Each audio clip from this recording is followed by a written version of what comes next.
G'day mates, welcome to my YouTube channel. In today's video, I'm covering the next huge tournament for Fortnite, the Australian Open.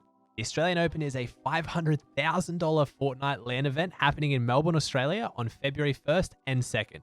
This is shaping up to be the most insane tournament we have ever seen since the World Cup, with the best players from all over the entire world being invited, including pros who competed in and even won the Fortnite World Cup.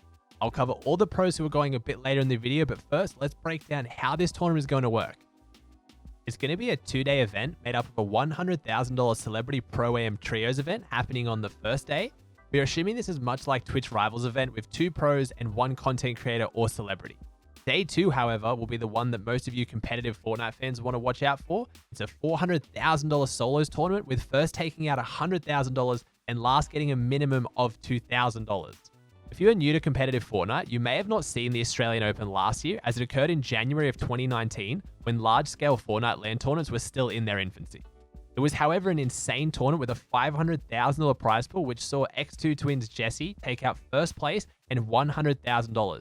And he's still, to this day, the only player to ever manage to win 3 games at a major tournament in a row. It was ridiculous. It's gonna be Jesse at home. Can you believe it? Game number 1.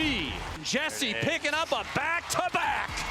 Can you believe it? X2 twin Jesse does it again. That's 2 in a row. Vince versus Jesse. The heal off. Jesse only had 5 bandages earlier. Vince has high ground. He stops healing. He decided to stop healing. That's going to cost him the game.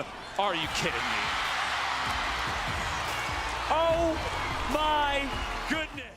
X2 twins Jesse has actually been confirmed as one of the people attending the AO this year as well. So not only may he be the first person to ever go back-to-back-to-back wins in a major tournament, he could even go back-to-back tournaments as well. It's going to be nuts. Despite this massive prize pool, there was a bit of drama this year, as Tennis Australia, in conjunction with ESL and Epic Games, have made the tournament invite only and not have any qualification process like last year, which wasn't received too well by the OCE pro scene. However, as it was announced that international talent would also be invited and the OCE list was released and looked insanely stacked, these dramas began to calm down. Alright, if the $500,000 prize pool doesn't get you excited for this tournament, the invite list will. Starting off, we have the World Cup winning duo Aqua and Nyhrox, TSM's very own Zexro, and Solari's star Airwax all already being confirmed as attending. This doesn't even scratch the surface of the insane talent that could potentially be attending. Just look at how many of these top tier players have put their hands up for an invite on Twitter when the Australian Open made a tweet about the tournament. I know I keep saying it, but you cannot tell me that we are not about to have one of the best tournaments in Fortnite history on our hands. Just look at this potential list. Based on the current list of attending pros, consisting largely of World Cup players, it's safe to assume that almost every major World Cup player from EU and NA has received an invite, which could see this tournament being the most stacked we've ever seen outside of the World Cup. As an OCE local myself, I'm insanely excited to see how our pros can stack up against the rest of the world in competitive solos in 2020. Our players will be the first to admit we underperformed at World Cup, but I truly believe OCE will be able to prove what it's made of in this tournament.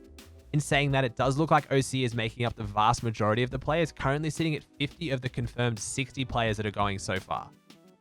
Now, don't worry, I didn't just hype up all the international talent to tell you that only 10 of the 60 players so far are international, but I'm sure now that these massive EU and NA stars have said they're attending, a lot more of the other top tier players will begin to be announced. It's a lot harder to organize flying out players from Europe all the way down to Australia than it is to confirm the OCE talent. It just means that you definitely want to keep an eye on Twitter for your favorite pros to start saying they're making the trip down under. After talking to all the OCE pros, it looks like the bulk of the invitations actually went out on Christmas Day. Only 2 invitations have gone out since Christmas Day, so I'm pretty sure that all the OCE invites have gone out and all 40 remaining slots now are going to be for international talent. That about wraps it up for me, guys. If you didn't already know, I've actually been announced as the official commentator for this event, so I'm ridiculously excited for it. I don't know about you, but looking at that list of potential pros makes me so excited. I don't think we've had a tournament like this since the World Cup. 100 of the best solo players from all around the world going head to head in Chapter 2. It's going to be ridiculous. So I hope you guys enjoyed the video. If it helped you out at all, gave you some info you didn't know, please chuck a like on it. Let me know in the comment section down below, who do you want to see going? Who do you think is going to win? I love seeing your comments. I always interact with them. If you guys like this content and you want to see more of it in the future, please subscribe with post notifications on. Have a good one.